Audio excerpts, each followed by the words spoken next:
Bienvenidos a nuestra primera sesión de inmunología, la cual abarcará la respuesta inmunitaria, toda la cascada de inflamación, específicamente durante el proceso llamado sepsis.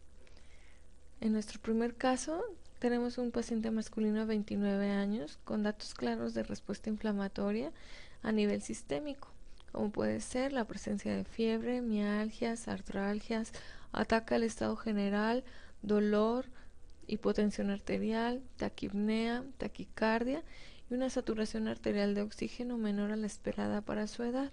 Asimismo, podemos encontrar a nivel clínico cambios del estado mental y crépitos basales bilaterales en los campos pulmonares y en sus paraclínicos leucocitosis, neutrofilia, plaquetas disminuidas en su cantidad, hiperglucemia y aumento de la creatinina para su edad. Asimismo, corroborando Streptococcus pneumoniae, el cultivo de expectoración y una radiografía de tórax, la cual mostraba infiltrados alveolares difusos y broncograma aéreo. Para poder nosotros comprender la fisiopatología, en este caso es necesario hacer un repaso de cómo funciona nuestro sistema inmune y qué células lo componen. Tenemos así que los órganos del sistema inmune se dividen en primarios y secundarios. Los primarios son la médula ósea, el timo y en la vida fetal el hígado. Estos son los encargados de generar células inmunitarias y madurarlas. Los secundarios constan de ganglios linfáticos y vaso, son monitores y filtros, dan una respuesta rápida con plasmocitos y anticuerpos, maduran, organizan y desarrollan la inmunidad y pueden ser localizados por órganos, siendo así ya más especializados. Los órganos linfoides, veremos, están dispuestos a lo largo y ancho de nuestro cuerpo. Los ganglios linfáticos a diferentes niveles conectados por los conductos linfáticos y que desembocan en el conducto torácico, el timo en el mediastino anterior, el vaso en el abdomen y médula ósea en los huesos largos. Las células del sistema inmune tienen toda su origen en una célula madre pluripotente, la cual da a su vez origen a un progenitor mieloide y un progenitor linfoide.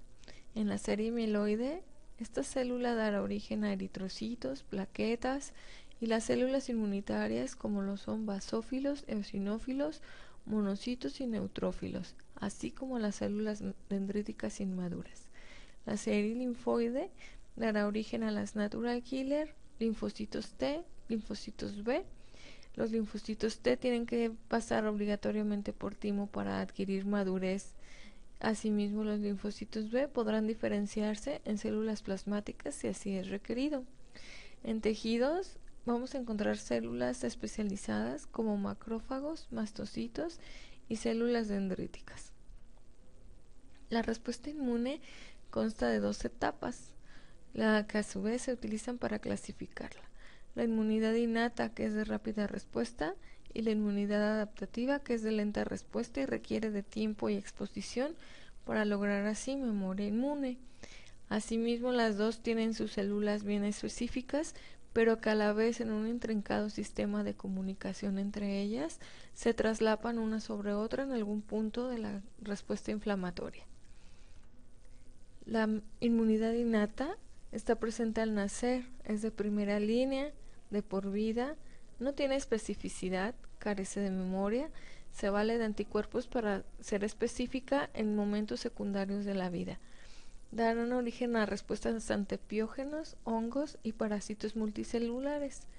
Está formada por barreras físicas como piel, mucosa, secreciones, cilios, por el sistema humoral como son las opsoninas y lectinas de unión al manano, complemento en su vía alterna, neutrófilos, eosinófilos, mastocitos y natural killer.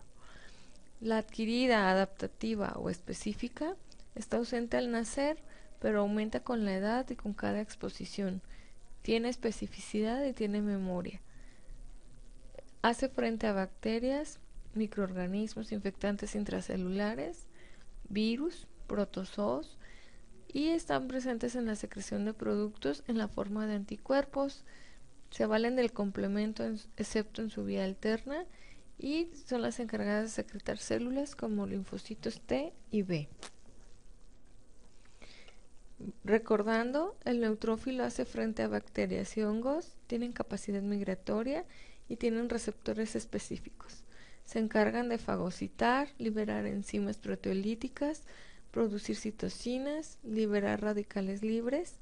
El eosinófilo hace frente a parásitos multicelulares, alergias, tienen capacidad migratoria, se valen del complemento para poderse activar y ser sus quimioatrayentes, se expresan con interleucina 3 y también son coadyuvantes a los T-helpers y la interleucina 5. Se encargan de la fagocitosis mediante anticuerpos en la superficie helmíntica. Asimismo, son capaces de activar linfocitos T a distancia, tanto que expresan CD4 o antígenos linfocitarios humanos tipo DR. Los basófilos y mastocitos son los encargados sobre todo de responder ante procesos alérgicos o autoinmunes. Tienen receptores de alta afinidad a inmunoglobulina E y se valen de histamina, leucotrienos y complemento para ejercer su función. Las natural killer hacen efecto sobre todo ante virus o contrarrestando o modulando el crecimiento tumoral. La clave de la fisiopatogenia de la respuesta inflamatoria sistémica es la sobreactivación del sistema inmune innato mediante complemento y mastocitos, y asimismo exponenciar la cascada proinflamatoria en respuesta a una infección severa o un daño tisular extenso, lo que lleva a una excesiva respuesta que caracteriza a la respuesta inflamatoria sistémica y, en caso de confirmarse una infección, a la sepsis. Así tenemos que es el huésped y su respuesta la que hace la enfermedad cuando hablamos de estas dos entidades. La respuesta inflamatoria sistémica, como estamos mencionando, es la respuesta del huésped que ocurre durante un daño tisular importante, generando una respuesta de estrés general, y en caso de la sepsis habrá siempre una infección demostrable y puede ser manifestada sobre todo clínicamente.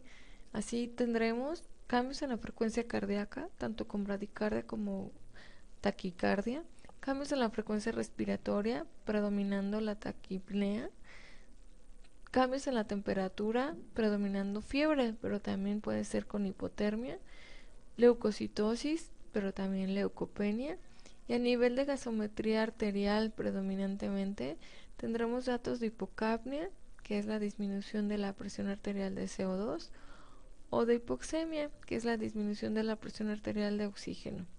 Asimismo, cambios en el estado mental a mayor gravedad, mayor cambio, y cambios en la tensión arterial, siendo su máxima manifestación el estado de choque. Asimismo, puede culminar en disfunción orgánica múltiple.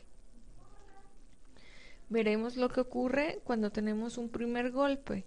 A primer golpe podremos llamarle a la entrada y proliferación bacteriana o cualquier proceso que cause daño tisular.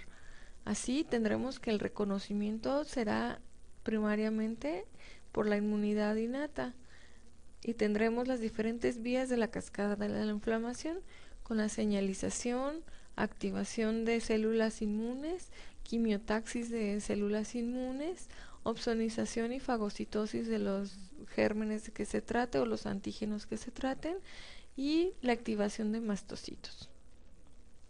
Veremos que el daño tisular o la presencia de bacterias o sus productos iniciarán la cascada mediante una activación de receptores de patrón de reconocimiento activados, que asimismo activarán ya sea patrones moleculares asociados a patógenos o proteínas intracelulares mediadoras de células muertas, también llamadas alarminas.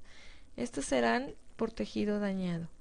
Así tendremos que se activarán a su vez patrones moleculares asociados a daño que están presentes en los linfocitos tipo TOL, que son linfocitos T. Para que esto ocurra, tiene que haber proteínas celulares de reconocimiento.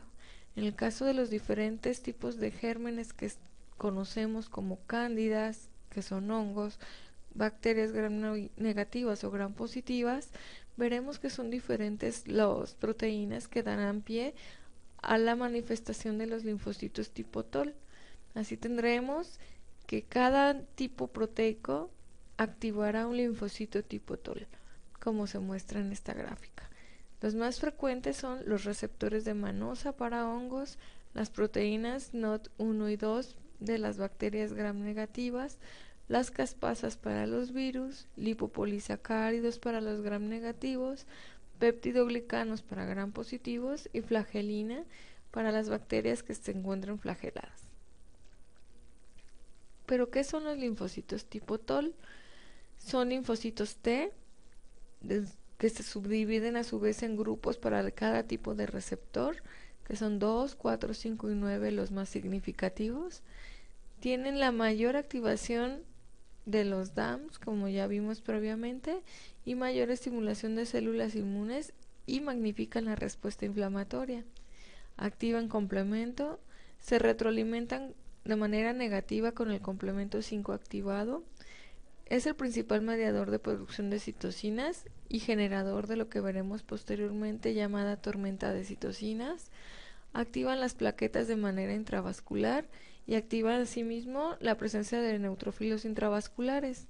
Al realizar esto empieza la primera cascada de atrapamiento de patógenos o de antígenos anormales y que formando una red de fibrina, activando consecuentemente los factores de coagulación para poder atrapar a estos microorganismos o a estos antígenos anormales y responder así de manera primaria a la presencia de los mismos.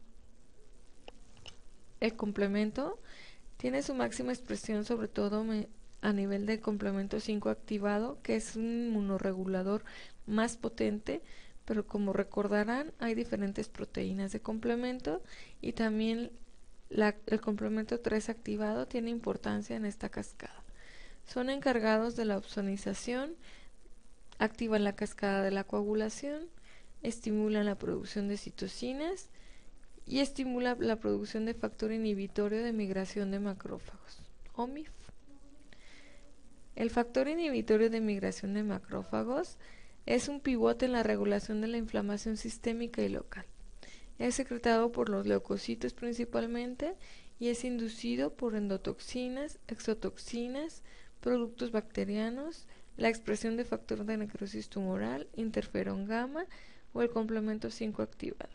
Asimismo, es capaz de activar los macrófagos y las células T. Para esto se vale de una enzima que es la tautomerasa, que es sobre todo proinflamatoria. Se expresa en los linfocitos tipo TOL4 en los fagocitos. Previene la apoptosis dependiente de la proteína P53 de los macrófagos activados, sosteniendo así la inflamación. Su mecanismo de acción no es claro, pero se sabe que requiere que haya endocitosis, reconocimiento del antígeno y transducirá CD74 y CD44. El factor inhibidor de macrófagos interrelaciona el sistema inmune con el endocrinológico y veremos que potencializará el tono colinérgico y antagoniza la inmunosupresión esteroide endógena, los cuales asimismo el cortisol y todos los esteroides endógenos lo retroalimentarán de forma negativa. Tenemos así que correlaciona directamente con la severidad de respuesta inflamatoria y sepsis. La proteína High Mobility Group Box1 es expresada y secretada por los macrófagos, monocitos y neutrófilos. Se excreta por las células necróticas o el citoplasma de las células afectadas tras acetilar el núcleo intracelular. Es excretado ante respuesta al factor de necrosis tumoral, interleucina 1b, interferón gamma y el aumento del tono colinérgico del sistema nervioso autónomo. Es regulado por el factor nuclear kappa beta, interactúa con las proteínas de reconocimiento, es proinflamatorio y permeabiliza las barreras epiteliales y para mayor actividad se une la interleucina 1b. También actúa como acarreador de las proteínas de respuesta rápida de los linfocitos T tipo TOL. Es de liberación prolongada, semanas o meses posterior al daño primario y resolución por lo que se ha tomado como un marcador de sepsis y pronóstico. Últimamente se le ha dado bastante importancia a la presencia de la interleucina 17. Esta es proinflamatoria, es secretada por linfocitos CD4, neutrófilos, linfocitos CD8, natural killer y los T ayudadores. Incrementan los niveles de interleucina 1B, interleucina 6 y factor de necrosis tumoral. Provee información entre linfocitos y fagocitos con mecanismos todavía no bien conocidos y dirige la respuesta inmune contra las infecciones específicas, también con mecanismos no bien conocidos, pero a los cuales cada vez se le está dando mayor importancia, dado que es un factor clave para la posterior parálisis inmune observada cuando la sepsis se cronifica. En cuanto a complemento, podemos adelantar que el complemento 3 activado, 5 activado y 4 activado son las principales opsoninas que pueden manifestar actividad durante el proceso de la cascada de inflamación o durante un proceso séptico. Tienen valor pronóstico, como veremos, está implicado en toda la activación de la cascada inflamatoria, cubren su papel de opsoninas y citólisis a las bacterias, son generadores de parálisis inmune cuando se cronifica el proceso al que está dando pie esta respuesta y están directamente implicados en la presencia de cardiomiopatía por disminución de inotropismo durante los procesos sépticos o inflamatorios. Es un activador de la coagulación y propicia disfunción de neutrófilos, disminuyendo la señalización por apagado de señal, cuando esto ya es muy crónico. El factor nuclear kappa beta es un factor que se encuentra dentro del núcleo de las células inmunes, capaces de expresar cada tipo de citocina, cada tipo de proteínas de fase aguda, de quimoquinas, de factores de coagulación, de moléculas de adhesión leucocitaria, de enzimas, de inmunoreceptores, por lo cual poco a poco, conociendo más la patogenia de este tipo de problemas, se da un peso importante como factor pronóstico. Su disfunción llevará a parálisis inmune, a excesiva inflamación, daño tisular exponencial o inducirá apoptosis o inmunosupresión. Pero ¿cómo ocurre la activación de los neutrófilos y cómo es su proceso de respuesta ante un insulto? Primeramente veremos que la quimiotaxis estará incrementada una vez que ya la respuesta primaria que mencionábamos de la red de plaquetas y neutrófilos que se activa de manera primaria. Esta red de plaquetas y neutrófilos llevarán a destrucción tisular o a destrucción del antígeno que se trate o de la bacteria que se trate y liberarán diferentes sustancias, diferentes proteínas que tendrán efecto quimiotáctico. Veremos que la interleucina 8, el leucotrino B4, el factor activador de plaquetas, el complemento 5A, la histamina y el factor de necrosis tumoral alfa son potentes quimioatrayentes. Para que un leucocito logre su quimiotaxis y llegue al punto donde se encuentra la afección, veremos que es necesario que pase por diferentes etapas y sobre todo por la previa activación del endotelio con los quimioatrayentes en su superficie endotelial. Así lograremos que el leucocito que se trate se adhiera a la íntima del endotelio, se ruede, tenga un movimiento de rodamiento lento, que aquí es importante mencionar. La vasodilatación y el lento flujo sanguíneo tendrá un papel importante para que esto pueda suceder, para que el leucocito se adhiera firmemente y así logre pasar la barrera endotelial y pueda transmigrar hacia el sitio donde está la afección. Una vez que migra y puede penetrar al sitio afectado, veremos que se encontrará con diversas proteínas que son selectinas e integrinas, así como los procesos de opsonización, que serán los quimioatrayentes finales para que el leucocito llegue a donde va a ejercer su función. Asimismo, veremos que para que el neutrófilo o leucocito se adhiera, Necesita de ciertas proteínas, sobre todo a nivel del endotelial y del sitio afectado, como las ICAM 1 y 2, las selectinas PEL, las integrinas B1 y B2, que también atraen linfocitos, presencia de interleucina 3, 5 y 6, del factor activador linfocitario o antígeno asociado a función leucocitaria tipo 1, y expresar los linfocitos CD11, CD18 para que puedan ser así adherido y presentado el complejo antígeno-anticuerpo. Asimismo, un receptor tipo CR3 para los granulocitos y los monocitos. ¿Cómo ocurre la opsonización y la fagocitosis? Recordar que las opsoninas son el complemento 3B, puede entrar la complemento 5A, la proteína C reactiva y los anticuerpos. Estas son las opsoninas por naturaleza, que tienen la capacidad de unirse a receptores específicos en un microorganismo patógeno, sobre todo los anticuerpos, y pueden llevar a presentar, por así decirlo, a un neutrófilo o a un macrófago o a cualquier célula inmune que fagocite a este microorganismo ya opsonizado. Así tendremos que para que se logre la fagocitosis tendrá que haber varias etapas. Una vez presentado el antígeno ya reconocido, los neutrófilos o los linfocitos o los fagocitos extenderán un pseudópodo que expresará epítopes para ese tipo de anticuerpo y así atraerá a la gente a fagocitar con las siguientes fases.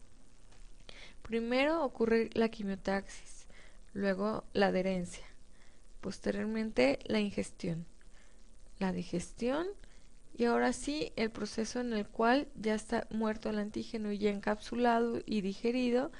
Este o se guardará como cuerpo residual que no es digerible, el cual posteriormente será exocitado, o se diluirá parcialmente dentro del citoplasma del fagocito. Entonces así tenemos que primero deberá ocurrir la opsonización, los pseudópodos que se extienden, la producción del fagosoma. Dentro del fagosoma, una vez encapsulado ese antígeno, la liberación de lisosomas, las cuales son lisosimas, catepsinas y mieloperoxidasas, que tendrán como finalidad digerir ese antígeno. Ocurrirá el estallido respiratorio con utilización de los radicales libres conocidos para poder romper las membranas de bacterias, virus o lo que se haya fagocitado al desorganizarla y peroxidar los fosfolípidos de su membrana y poder hacer lisis celular. Asimismo tendremos la fagocitosis inversa, que es el proceso por el cual una vez ya digerido el material y quedando el cuerpo residual será excretado del fagocito. Este proceso es importante debido a que así como hay liberación de lisosimas y catepsinas y mieloperoxidasas en el fagocito, este mismo al ser destruido, ya sea por el proceso infeccioso, por apoptosis o cualquier mecanismo por el cual sea destruido, dañará el tejido sano donde se encuentre la inflamación. Como veremos, tiene importancia en el desarrollo de la disfunción orgánica múltiple. Asimismo, ocurre la activación de mastocitos, el cual se cree que es un paso fundamental para la cronificación de la respuesta inflamatoria ante la sepsis o ante cualquier insulto tisular. Es un mediador de inflamación crónica. También juega un papel importante en la respuesta de alergia y tiene un papel importante ya que activa la fosfolipasa A2, que activa otro proceso de inflamación e incrementa asimismo exponencialmente el daño tisular. Veremos que tiene evidentes funciones tanto para la producción de inmunoglobulinas, adherencia de leucocitos, migración de leucocitos, activación de leucocitos, expresa quimasas, factor activador de plaquetas, triptasas, citocinas y quimicinas tipo como interleucina 5, factor de necrosis tumoral alfa, factores de crecimiento de colonia de granulocitos macrófagos, el MIF, incremento de la expresión de citocinas, interleucina 4, interleucina 13, y sobre todo producirá metaloproteasas que degeneran los tejidos, histamina, prostaglandinas, leucotrienos, quimasas, que están implicadas en los procesos de alergia y se manifiesta por secreción de moco, en factores de crecimiento que tienen un efecto en la proliferación y la función celular con remodelación de tejido. Estas mismas histaminas, prostaglandinas, leucotrienos, triptasas y quimasas generan vasodilatación y edema importantes en el tejido que se trate, inflamándolo aún más. Las citocinas también generan broncoconstricción a nivel de árbol bronquial.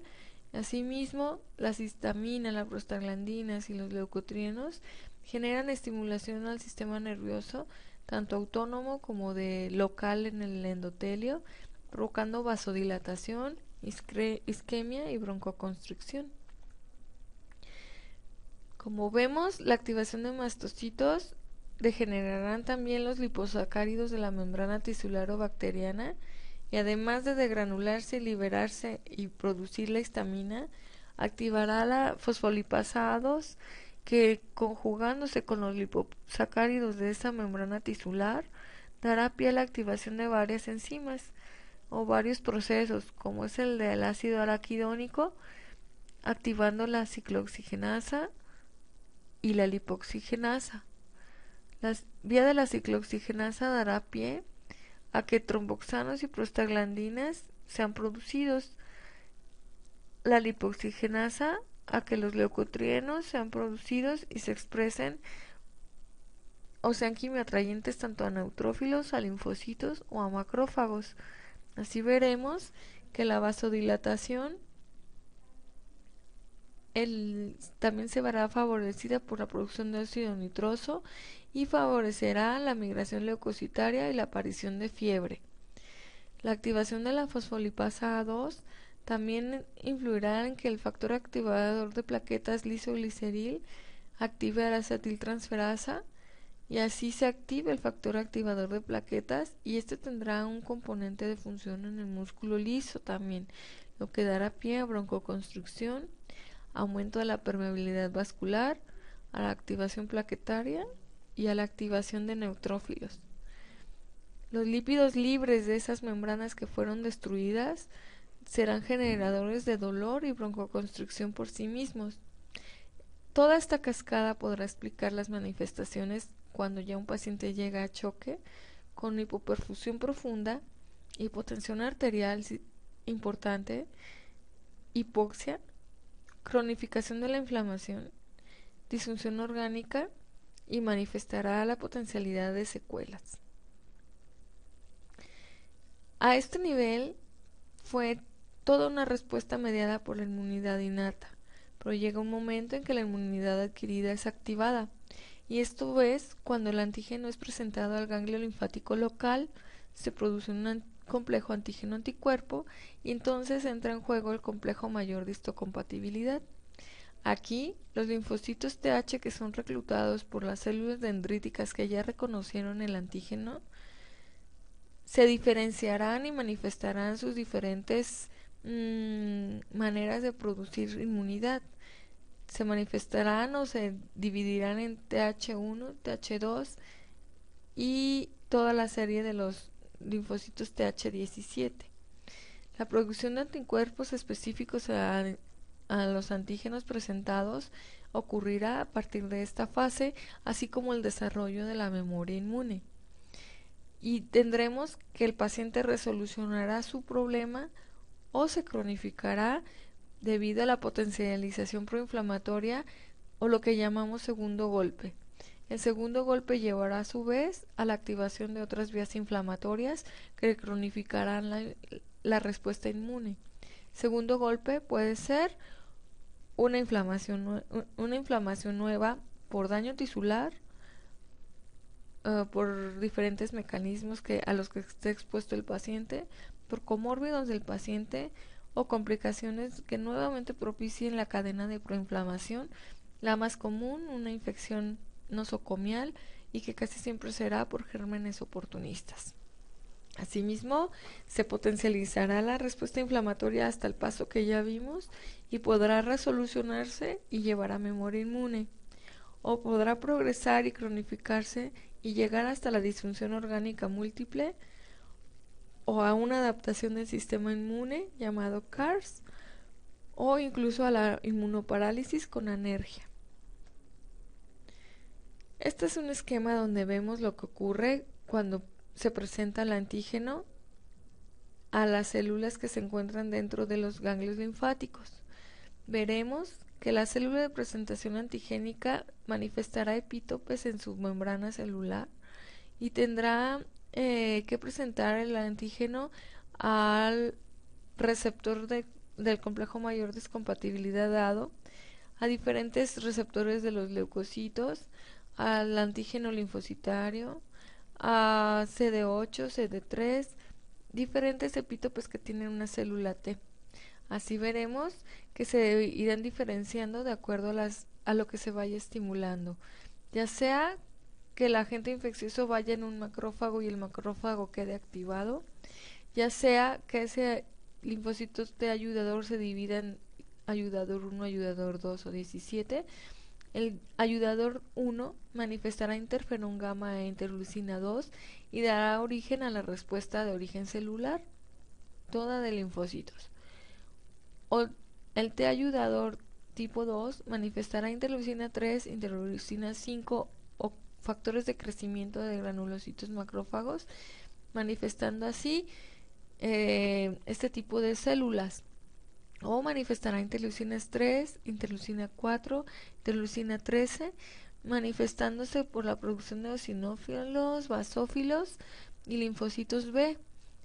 Los linfocitos B producirán anticuerpos y degranularán mastocitos.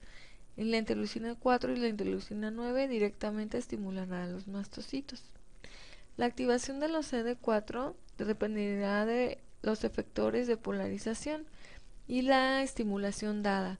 Así tenemos que la interleucina 12 manifestará los T helpers tipo 1, que a su vez manifestarán interferón gamma, factor de necrosis tumoral alfa y leucotrienos B. Si la estimulación es vía interleucina 4, se desarrollarán o se diferenciarán a T helpers tipo 2 con manifestación o producción de citocinas tipo interleucina 4, 5 y 13, o el factor, la interleucina 23, la interleucina 6 o el factor beta dará pie a la diferenciación a T helpers 17 con manifestación de interleucina 17. El factor beta también dará pie a linfocitos T reguladores que lo manifestarán a sí mismo, o interleucina 10, la cual es la clave para que la respuesta inmunológica se vaya a la anergia, a la inmunoparálisis o antiinflamación. Veremos así que la activación de neutrófilos y macrófagos, así como de mastocitos, estimularán la producción de otros mediadores, como factores lipídicos o especies reactivas de oxígeno. Estimularán la producción de interleucina, quimiosines, complemento y sus subproductos, lo cual a su vez potencializará la diferenciación a T helpers 1, T helpers 2, T helpers 17, receptores de ácido retinoico y activadores de señales de la transcripción 3, notando que las flechas que tienen origen bidireccional es que se estimularán entre ellas, lo cual amplificará y cronificará la inflamación, que llevará finalmente a disfunción orgánica múltiple o a señalización apagada, propiciando también apoptosis o inmunoparálisis. La microcirculación tiene un papel muy importante en la respuesta inflamatoria sistémica, ya que todo ocurre a ese nivel.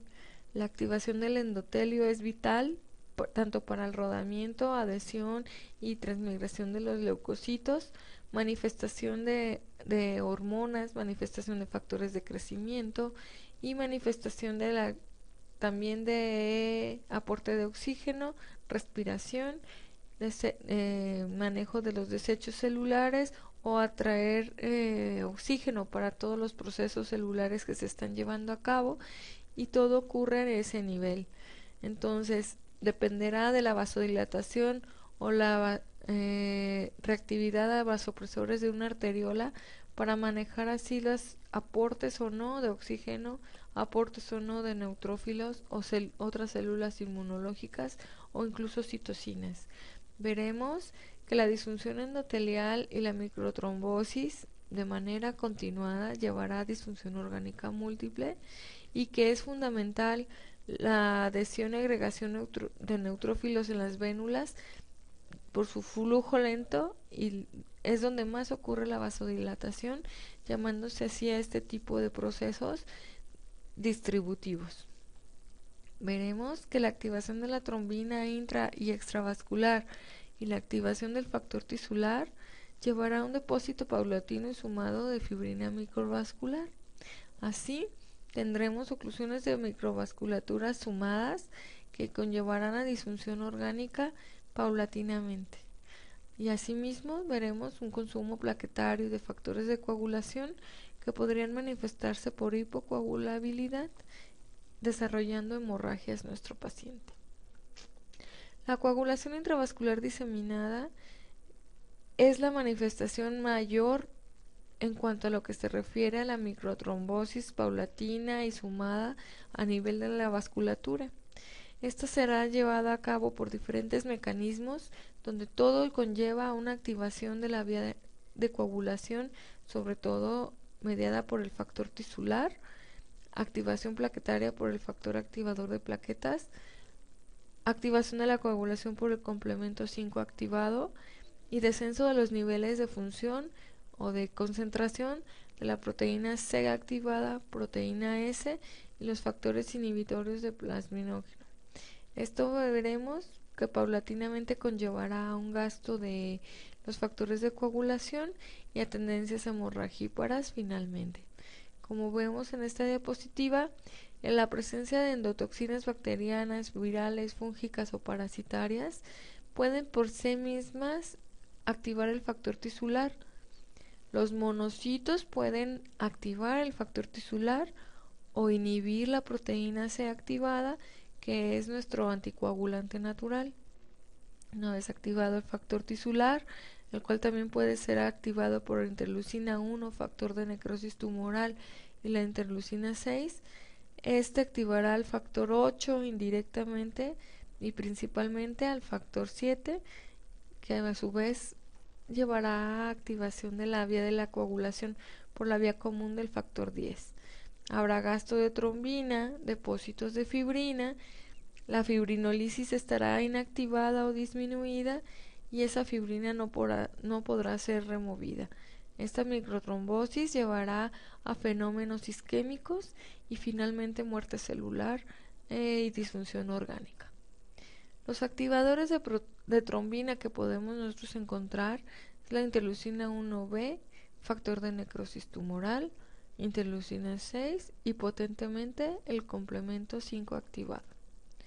Los activadores de factor tisular serán expresados por un aumento del endotelio en cuanto a la expresión de este factor per se, aumento de la expresión de células subendoteliales, fibroblastos y células de inmunidad circulantes, y los monocitos, como ya habíamos visto, que son suprarreguladores del factor tisular o la presencia propia de las endotoxinas de ciertas bacterias. El endotelio se volverá completamente protrombótico en su íntima, ya que expresará mayormente al inhibidor de plasminógeno tipo 1, al inhibidor de fibrinolisis activador de trombina, favorecerá al consumo de antitrombina 3, consumo de proteína C y S, e inhibirá directamente a la proteína C, perdiendo así la trombomodulina o su acción, e interferirá en su acción por el complejo de High Mobility Group, BOX1, y el complemento 5A a su vez también será un potenciador importante para inhibir a la proteína C y su efecto anticoagulante. Asimismo, dentro del endotelio habrá un incremento en la expresión del factor 22 por el complemento 1 activado. El complemento también será protrombótico por varios mecanismos. Modifica las membranas celulares exponiendo los fosfolípidos, los cuales per se van a poder activar al factor 7 o factor tisular. Es activador de plaquetas, induce al factor tisular, al inhibidor de plasminógeno tipo 1.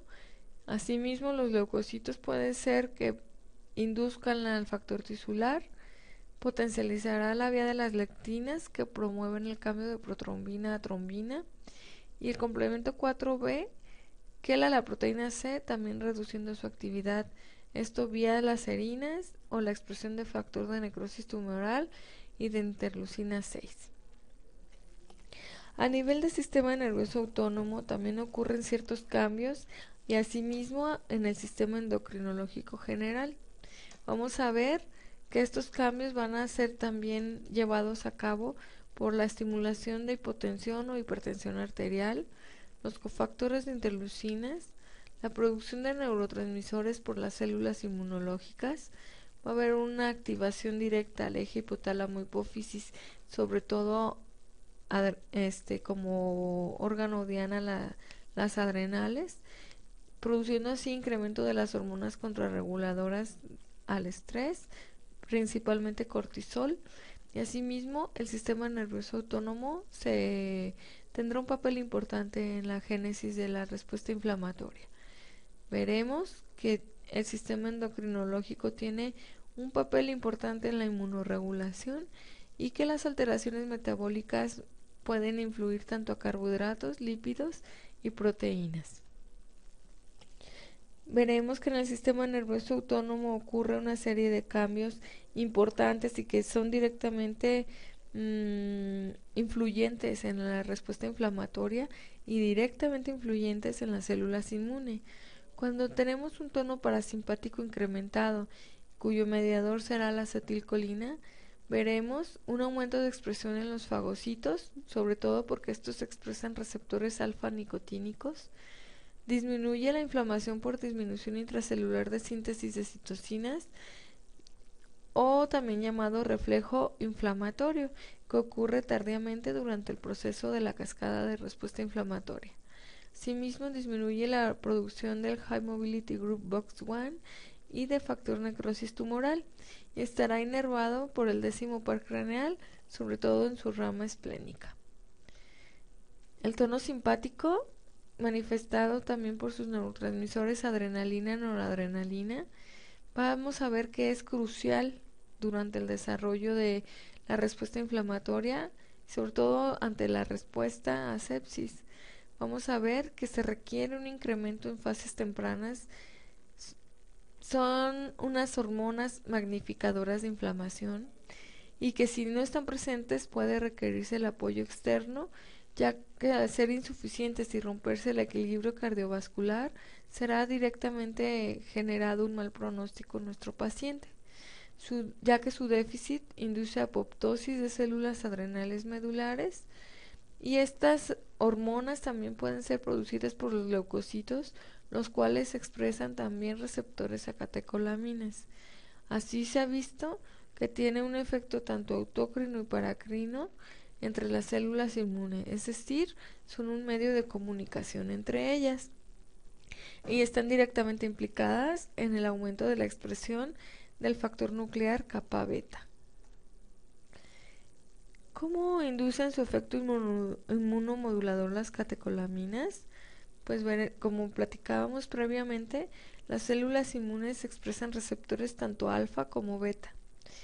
Son capaces de alterar el tráfico linfocitario, pueden alterar la perfusión vascular, ya que son potentes reguladores vasculares, sobre todo induciendo aumento de las resistencias vasculares periféricas, asegurando así el aporte de líquidos, aporte de nutrientes y aporte de oxígeno para los procesos celulares que deben llevarse a cabo, sobre todo la aerobiosis.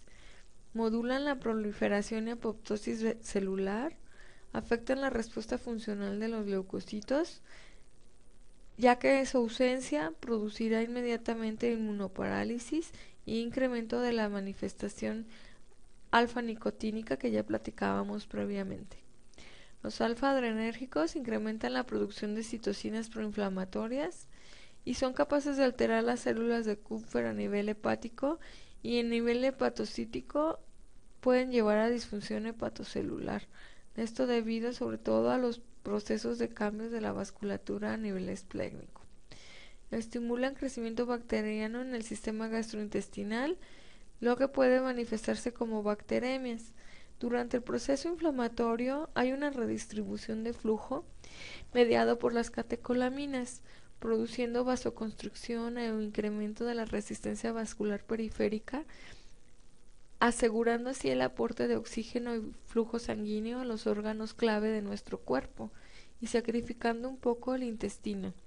Así tenemos que la translocación bacteriana es un fenómeno frecuente durante las cascadas de inflamación, predominantemente en sepsis, y esta translocación bacteriana está dado por isquemia leve del intestino durante estos procesos de redistribución de flujo, originando así dos procesos: uno, necrosis directa al intestino con pérdida de la barrera entre el endotelio y la luz intestinal con paso directo de bacterias, o que las glándulas de Peyer llenas de linfocitos empiecen también a sufrir isquemia, y entonces los linfocitos empiecen a migrar o incluso a morir, y ahí mismo se rompa una barrera importante y empiecen a ingresar bacterias de dentro de la luz del intestino, originando así las bacteremias. Por lo tanto, tendremos que estar pendientes de este punto, que poco a poco cobra más importancia durante los abordajes clínicos de los pacientes que presentan disfunción orgánica múltiple. Una vez que nosotros vemos que hay un tono colinérgico incrementado, que empieza un nivel de apagado de señalización importante y que sobre todo se empieza a expresar la interleucina 10, nosotros podremos asegurar que este paciente empieza a presentar ya datos primarios de anergia y que probablemente la progresión de la sepsis tenga que ver, o la presencia de la manifestación del segundo golpe, y asimismo este segundo golpe, si es de gran magnitud, asegurará que nuestro paciente cronifique esta respuesta inflamatoria y empiece a manifestar este tipo de interleucinas. A este también se le llama proceso de adaptación inmune, lo cual conllevará finalmente a un estado antiinflamatorio final. Así podemos ver que la virulencia del bicho que se trate, la genética, que de ahí dependerá la calidad y cantidad de respuesta de inflamación a ese insulto o a esa virulencia, y los comórbidos de nuestro paciente llevarán una respuesta inflamatoria sistémica, cuya magnitud dependerá directamente de si hay tormenta de citocinas o no, o del daño celular que se origine o no, y que si es una inflamación exuberante dará pie a todas las cascadas de respuestas que hemos revisado previamente. Pero asimismo, esa respuesta inflamatoria, si se cronifica, puede llevar a un estado antiinflamatorio o incluso a inmunoparálisis, apoptosis, inhabilidad de erradicar la afección primaria y el desarrollo de una nueva infección, sobre todo por oportunistas, y que volverá a estimular al sistema inmune yéndose o hacia un estado inflamatorio o hacia una persistencia del estado antiinflamatorio si ya no hay manera de que haya mejor respuesta por parte de nuestro paciente. ¿Por qué ocurre la inmunoparálisis? La inmunoparálisis ocurre por pérdida de células efectores inmunes, por anergia o tolerancia inmune, y que aquí se expresa importantemente la interleucina 10, el factor de crecimiento beta, y hay decremento de citocinas proinflamatorias. Asimismo vemos que en este proceso la apoptosis mediado por las caspasas incrementa la muerte celular tanto programada como de aquellas células a las cuales encontramos en ciclos celulares ya envejecidos, aumentando así la inmunosupresión del paciente. Veremos que las principales caspasas que originan estas respuestas son dos, la 8 y la 9. La caspasa 8 está directamente influenciada por el factor de necrosis tumoral y expresa un linfocito T CD95L, y este requiere de un receptor extrínseco. La caspasa 9 dependerá de la presencia o no de radicales libres, radiaciones o quimioterapia, y estarán sobre todo manifestándose a nivel de la activación de un receptor mitocondrial, manifestando caspasa 3 y el CD95 intracelular, lo cual lleva a una muerte celular adelantada. Asimismo, esta muerte celular adelantada, como ya mencionábamos, puede ser debida a un movimiento de ciclo celular envejecido propio de la célula efectora, a una activación propia de la apoptosis, o que la bacteria, predominantemente bacteria, sea la que origine la muerte celular adelantada. Las caspasas pueden ser del 1 al 12 y las principales la caspasa 1, 4, 5 y 12. La caspasa 1 es proinflamatoria, está directamente implicada en el procesamiento de citocinas, es quimioatrayente, y cuando se activa el inflamosoma dentro de una célula efectora predominantemente neutrófila, la caspasa 1 va a inducir la producción de interleucina 1b e interleucina 18.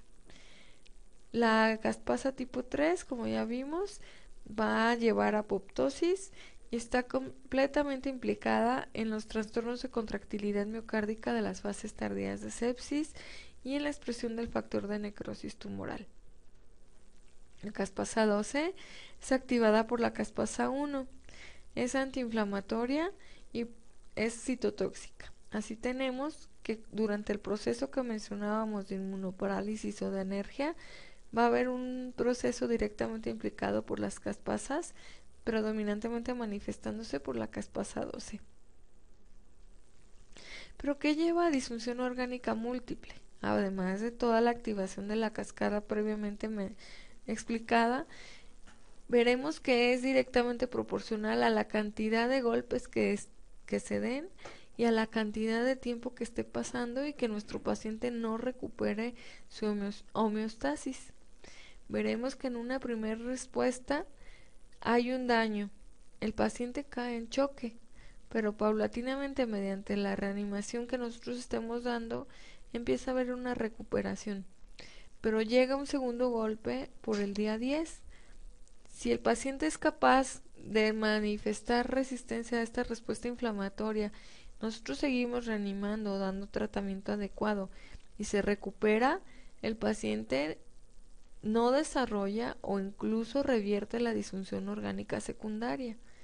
Pero si hay un tercer golpe y el paciente paulatinamente empieza otra vez con datos de disfunción orgánica, habrá un punto en donde ya no recupere la homeostasis y la manifestación de disfunción orgánica sea severa, que lo lleve a muerte, o que esta disfunción orgánica deje una secuela permanente en el paciente una vez que él logra recuperarse de un segundo o tercer golpe. Mientras tanto, la respuesta inflamatoria persistirá hasta volverse a ser una respuesta adaptativa. Así tenemos que la disfunción orgánica múltiple dependerá de una estimulación persistente del sistema inmune. Esta puede ocurrir por un segundo golpe, que puede ser ocasionado por translocación bacteriana, biotrauma, atelectrauma, barotrauma, transfusiones, síndrome comportamental abdominal, cirugías, infecciones, traumatismos, disfunción autonómica o incremento de la oxidación. Todos estos procesos llevarán finalmente a trastornos de disfunción mitocondrial, donde nosotros tenemos una premisa. Verdaderamente el paciente no muere de infección, ni muere de biotrauma, ni muere de atelectrauma, muere de una deuda de oxígeno. Todo paciente termina en disfunción mitocondrial cuando ya es severo. Toda disfunción orgánica que se vaya dando finalmente lleva una disfunción mitocondrial implícita por todos los mecanismos aquí descritos. Hay un descenso de la producción de ATPs, un aumento del ciclo anaeróbico, una downregulation genética, hipoxia tisular, efecto directo de las citocinas, efecto directo del óxido nítrico dentro de la mitocondria, efectos endocrinos donde hay disfunción autonómica sobre todo, que van a disminuir la actividad mitocondrial. Así van a inhibir la síntesis proteica, así como la fosforilación oxidativa directamente, llevando a la muerte finalmente. En la fase de recuperación hay recuperación tanto endocrinológica, disminuye el óxido nítrico, hay una biogénesis mitocondrial o recuperación mitocondrial, vuelve a tener su actividad metabólica normal y el órgano o vuelve a recuperar su función o la persona queda con vida. Así tenemos pues que en los procesos inflamatorios o séptico el tiempo es oro. Tenemos que evitar que el daño microcirculatorio sea sumatorio y llegue a la disfunción orgánica. Tendremos que abordar el estrés oxidativo para evitarlo y tendremos que abordar la disfunción autonómica, ya sea esperando con tiempo y recuperando el tono con adrenalina, noradrenalina y asegurando la perfusión tisular. Los tipos de disfunción orgánica que podemos nosotros encontrar es la disfunción renal, manifestada por oligoanuria o aumento de azuados, disfunción neurológica, con cambios del estado mental que pueden ir desde la somnolencia hasta el estado de coma, pasando por la agitación o psicosis. La disfunción hematológica, manifestada por linfopenia y disminución plaquetaria o consumo plaquetario. La disfunción hemodinámica, manifestada preponderantemente con hipotensión arterial o choque, o incluso trastornos de contractilidad cardíaca que lleven a insuficiencia cardíaca aguda congestiva. Disfunción pulmonar, cuyo prototipo será el síndrome de insuficiencia respiratoria agudo, o una manifestación un poco más leve de este síndrome, que es la lesión pulmonar aguda. Asimismo, la disfunción hepática estará presente con daño hepatocelular preponderantemente y finalmente hasta trastornos de conjugación de bilirrubinas con patrones colestásicos. Una vez terminado este punto, tendremos que hacer visita obligada a un tema donde la inmunodeficiencia cobra importancia. Si estamos hablando de que nuestros antígenos más frecuentes son virus o bacterias, hongos, protozoarios o helmintos, nosotros veremos que si no podemos hacer una buena respuesta o nuestro organismo no tiene capacidad de responder al estímulo directo de este tipo de agentes o incluso durante procesos de daño celular mínimo una cirugía, nosotros tendremos que conocer que la inmunodeficiencia es importante de abordar. Tendremos que conocer los efectos que tendrán a nivel tanto de niño como de adulto y veremos que hay inmunodeficiencias muy comunes, tanto primarias como adquiridas. Veremos que cuando tenemos inmunodeficiencia humoral, estas son las más frecuentes y tienen un 50% de incidencia y estarán manifestadas por infecciones senopulmonares, de mucosas o procesos autoinmunes. El mecanismo es muy frecuente que sea combinado, ya que si no hay activación de la memoria innata, de la inmunidad innata, y hay trastornos celulares, veremos deficiencias combinadas. Clínicamente y típicamente, la respuesta humoral es ante bacterias, hongos y encapsulados. Entonces, cuando ocurran infecciones repetitivas con este tipo de gérmenes, tendremos que hacer abordajes de deficiencias humorales. Cuando tengamos gérmenes intracelulares como salmonela o micobacterias o virus, tendremos que pensar obligatoriamente en trastornos de inmune celular. Cuando tengamos procesos tumorales o granulomatosos, también pensaremos en inmunidad celular, pero sobre todo a nivel de células de natural killer. Si estamos pensando que hay trastornos de complemento, veremos que los gérmenes más comunes son los encapsulados y hay un trastorno a nivel de las opciones. Los datos de alarma para sospecha de inmunodeficiencias son aquellas infecciones severas recurrentes, falla de tratamientos convencionales en pacientes relativamente sanos o sin factores de riesgo, el retraso del desarrollo en niños, ausencia de linfadenopatías o tejido tonsilar a pesar de que las infecciones sean muy serias.